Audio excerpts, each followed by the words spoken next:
184장 찬송하십시다. 184장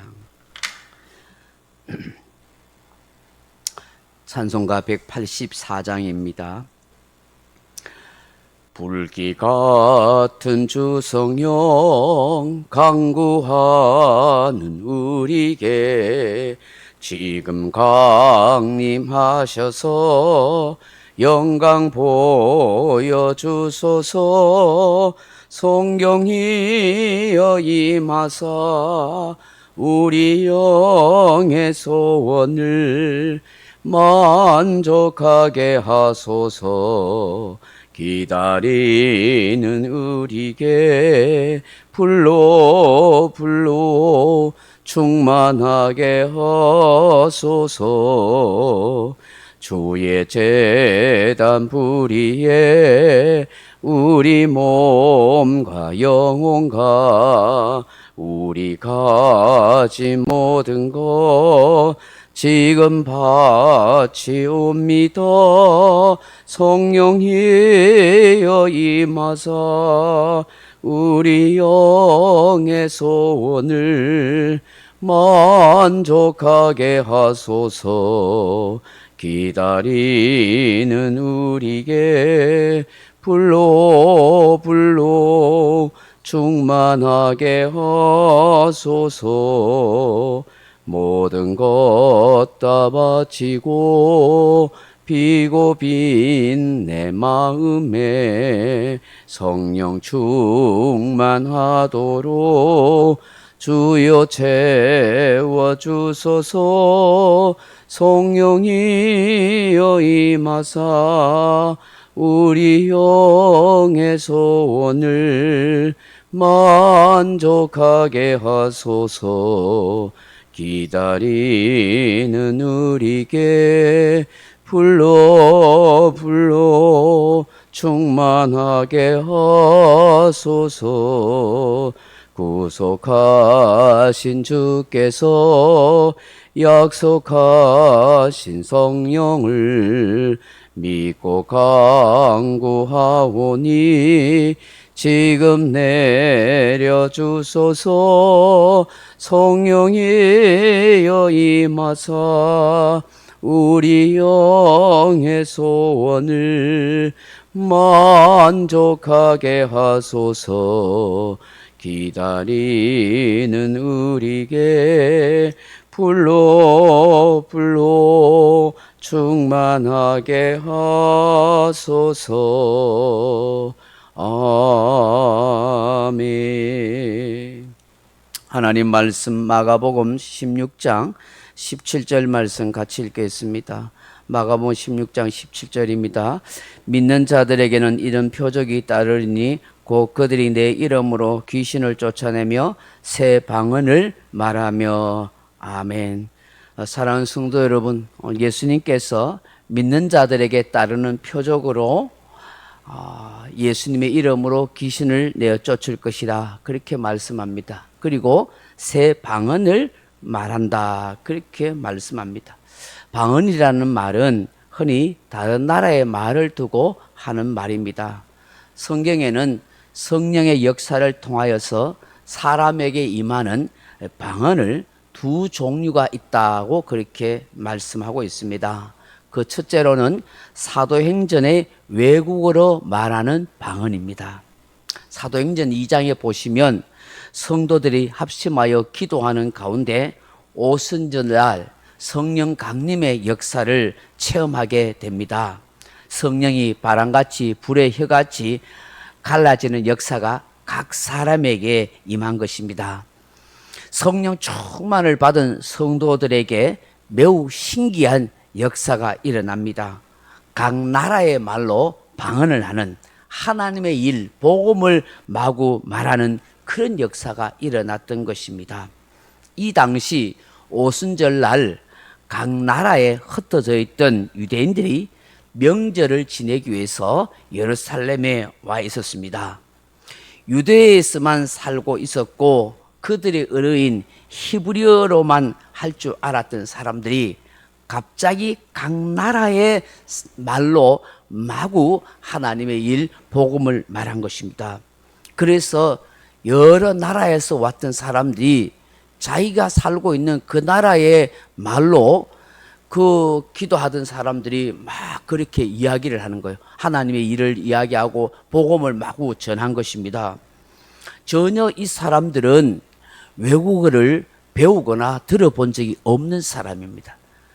예를 들어서 우리나라 말을 하던 사람, 태어날 때부터 한국어만 했던 사람이 어느 날 기도하는 가운데 성령 충만함을 입어서 막 프랑스어를 막 말하고 영어를 막 말하고 뭐 저 이태리어, 아프리카어를 막 그냥 하나님 나라의 일, 복음을 마구 막 말한 것입니다. 참 놀라운 일인 것이죠. 성령께서 구원을 위해서 한 생명, 한 영혼을 살리기 위해서 그렇게 하나님의 일, 복음을 말할 수 있도록 한 것입니다. 이 성령께서 전적으로 역사한 것입니다. 한 번도 배워보지 못한 남의 나라 언어를 자기 입으로 말한다는 것은 그건 참 신기한 일인 것이죠. 오래전에 들었던 이야기입니다만은 가난하게 날품 장사를 하면서 살아가던 어느 나이 많은 할머니가 계셨습니다. 늘 하나님께 기도하면서 홀로 사는 이 할머니가 건강하게 지내다가 그렇게 지낼 수 있도록 그렇게 살았으면 좋겠다고, 노년에 좀 편안하게 살았으면 좋겠다고 그렇게 하나님 앞에 기도했대요. 근데 이 할머니가 어느 미군 부대 근처에 살고 계셨는데 어느 날 여전히 머리에 뭐 이렇게 뭐 물건을 그렇게 가지고 장사하러 그렇게 이제 나간 것이죠. 그런데 이렇게 지나가다가 갑자기 자기도 모르게 몸이 마구 이끌려 가지고 그 미군 부대 철조망 있는 쪽으로 마구 가더래요. 그 성령께서 이끌고 간 거예요. 근데 그때 마침 한 미군 장교가 그 철조망 앞에 나와 가지고 조금 담배를 피면서 긴 한숨을 짓고 있었는 거예요. 근데 이 할머니가 갑자기 그 머리에 물건을 인 채로 그냥 막 그렇게 막 간 거예요. 가서는 그 미군 병사에게 마구 영어로 말랄랄랄 막 한 거예요. 근데 이 할머니는 영어를 배워본 적도 없고 ABCD도 몰라요. 그런데 자기 입에서 영어가 막 나왔는데 갑자기 미군 병사가 담배를 피우고 있다가 갑자기 담배를 툭 떨어뜨리더만은 그 자리에 푹 주저앉아가지고 막 통곡하고 울더라는 거예요. 한참을 울고 난 이 병사가 일어나서 그 부대 밖으로 가서 이 할머니를 모시고 그리고 막사 안으로 데려온 거예요. 근데 그때까지 이제 뭐라고 물었었는데 할머니는 영어를 전혀 몰라요. 그래서 통역사를 불러가지고 뭐라고 했는지 이렇게 알아보려고 그렇게 한 거예요. 근데 할머니는 몰랐어요. 그래 알아보니까 이 할머니가 갑자기 이제 자기가 이렇게 담배 피우고 있는데 와가지고는 영어로 하나님 복음을 막 전한 거예요. 회개하라, 정신을 차려라, 네가 그렇게 살아서 되겠냐, 하나님 앞에 돌아오느냐, 하나님께서 너를 기다리신다 하고 막 그렇게 하더래요. 근데 알고 보니까 이 미군 장교가 믿는 크리스찬의 가정이었어요. 자기 아버지가 장로님이가 그러는데 이제 미군 장교가 되면서 군생활 하면서 좀 타락하고 세속화되었던 거예요. 근데 영혼이 공고한잖아요. 어릴 적 예수 믿고 믿는 집안에 살았던 사람이 되어놓으니까 좀 마음이 영혼이 공고한 거예요. 그래서 나와가지고 담배 피면서 영혼이 공고해서 한숨을 쉬고 있는데 갑자기 늙은 할머니가 오더만은 영어로 막 정신 차려라, 뭐 회개해라, 하나님이 너를 기다리신다 하고 막 그런 이야기를 하니까 놀래가지고 그게 하나님의 음성으로 들렸던 거예요. 그래가지고 그 자리에 주저앉아가지고 회개하고 통곡하여서 그리고 새 사람이 된 거예요. 그리고 얼마 후에 이 미군 병사가 이제 기한이 다 돼서 미국으로 돌아가게 됐는데 이 할머니를 모시고 가겠다고. 그 좀 잘 사나 봐요. 그 이 할머니가 영어를 하나도 할 줄 모르는데 그래서 이 통역사를 뭐 데리고 갔든지 하여튼 간에 이 할머니를 모시고 미국으로 건너가서 이 할머니가 노년에 고생 안 하고 편안하게 살았다 하는 그런 얘기를 들은 적이 있어요. 뭐 심지어는 어떤 뭐 믿는 권사님인가 저 이태리에 있는 자기 아들한테 뭐 이렇게 전화를 했는데 갑자기 이태리어 말이 막 나오더라네요. 성령께서 그렇게 하셨던 것 같아요.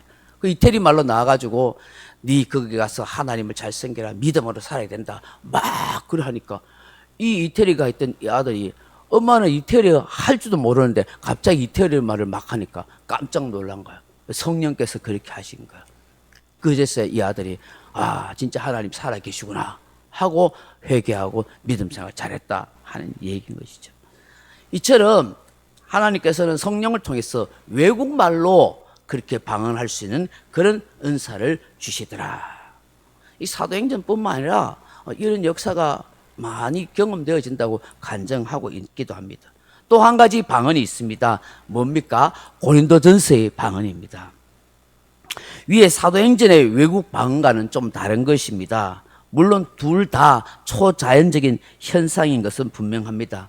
그런데 고린도전서에서 말씀하는 방언은 사람들이 알아듣지 못하는 영의 방언입니다. 하늘의 방언이라 그렇게 말하기도 합니다. 자신의 영으로 말을 하는 거예요.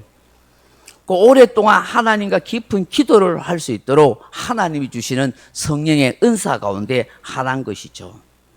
이 방언은 자기도 방언을 하지만 자기도 알아듣지 못해요.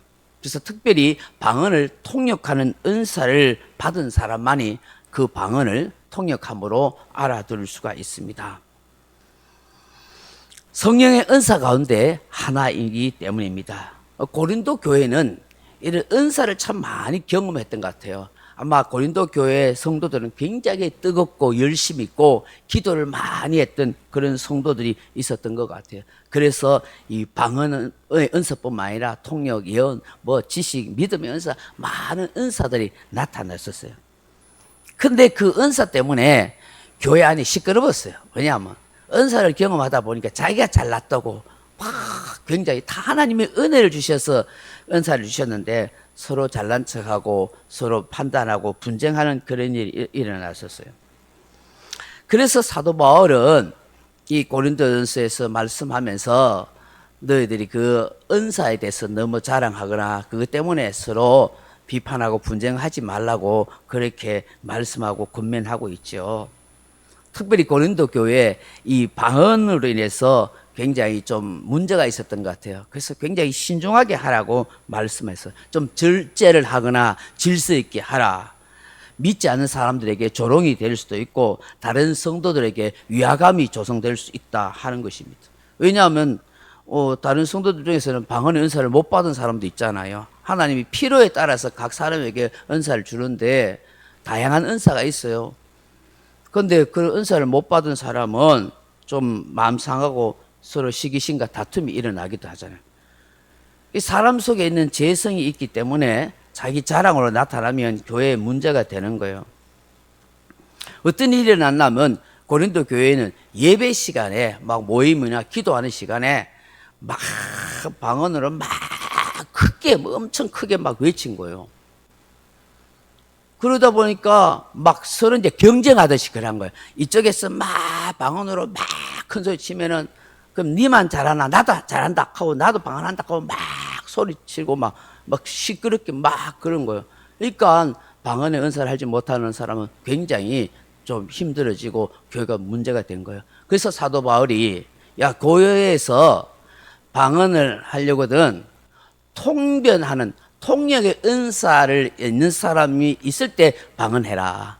통역의 은사가 없으면 통역하지 않으면 방언을 하지 말고 또 통변의 은사가 있어서 방언할 때도 질서 있게 해라. 한 사람이 방언을 하면 다른 사람은 입 다물고 조용히 있다가 이 방언하는 사람에 대해서 옆에 통변하는 통역하는 은사가 있는 사람이 통역하도록 해라. 그렇게 하면은 하나님의 일을 듣게 되면 모두에게 유익이 되지 않겠느냐. 그 방언하는 것에서 통역하는 걸 통해서 다른 사람들도 다 듣고 은혜를 잊게 하라. 그렇게 질서를 따라서 차례로 하든 해라. 그렇지 않고 통역도 없이 막 서로 방언으로 막 소리 지르고 해서 교회를 시끄럽게 하고 다른 기도하는 사람들을 방해하면 안 된다. 차라리 하지 말아라. 오히려 여러 사람이 있을 때는 절제하고 혼자서 조용하게 기도할 때 방언한 것이 낫다라고 말해요. 그러면서 바울은 나도 누구보다도 방언을 많이 하는 사람이다 라고 그렇게 이야기를 하죠. 사람들 중에는 방언의 은사를 받은 사람도 있고 그렇지 못한 사람도 있어요. 성령께서 뭐 우리에게 다양한 재능과 은사를 주시기도 하거든요. 그렇기 때문에 뭐 서로 부러워할 거 없어요. 하나님이 사모한 자에게 주시는 거예요. 방언을 받지 못했다고 해서 위축되거나 하나님이 나를 덜 사랑한다고 그렇게 생각해서도 안 됩니다. 또 방언의 은사를 받거나 다른 은사를 많이 받았다 해서 결코 자기 자신을 뽐내서도 안 됩니다. 특히 방언의 은사를 주신 것은 무엇이냐면 기도를 많이 하라고 기도에 대한 사명을 주셨다고 그렇게 생각해야 하는 것입니다. 그래서 개인적으로 시간 날 때마다 어느 곳에나 다른 사람들에게 피해를 주지 않는 한 방언으로 많이 기도하는 것은 참 좋습니다. 그만큼 영이 맑아지고 영적인 힘을 얻기 때문입니다. 때로는 우리가 통성으로 합심해서 기도할 때에 혹은 특별히 목사님께서 방언으로 소리내서 기도하라고 허락하실 때에 그때는 마음껏 그렇게 해도 됩니다. 그러나 공예배 시간에 너무 크게 소리 내지 않도록 우리가 자제하는 것은 다른 사람을 배려하는 마음에서 필요한 겁니다. 바울이 이것을 우리에게 말씀합니다. 우리가 기도를 하든지 어떤 일을 하든지 나 자신만을 위한 것이 아니라 서로를 배려해 주는 그런 마음이 더 중요하다고 여기기 때문입니다. 사도 바울은 은사장인 고린도서 12장과 14장 사이에서 고린도서 13장 사랑장을 넣어놨습니다. 왜 그렇겠습니까? 어떤 은사라도 사랑으로 행하라. 다른 사람을 배려하고 다른 사람의 마음에 상처를 주지 않도록 사랑으로 모든 은사를 행할 때 교회의 유익을 위해서, 개인의 유익을 위해서 이렇게 은사를 주신 것이다 라고 그렇게 말씀하는 것입니다. 오늘 이 새벽에 주시는 이 말씀을 우리가 묵상하면서 주여 믿는 사람이 주시는 이 방언의 역사가 오늘 우리 안에도 일어나게 하셔서 정말 기도의 풍성한 삶이 되어질 수 있도록 도와주옵소서. 그렇게 기도하는 저와 여러분 되기를 주님의 이름으로 축원합니다. 각자 기도하시다가 돌아가시기 바랍니다.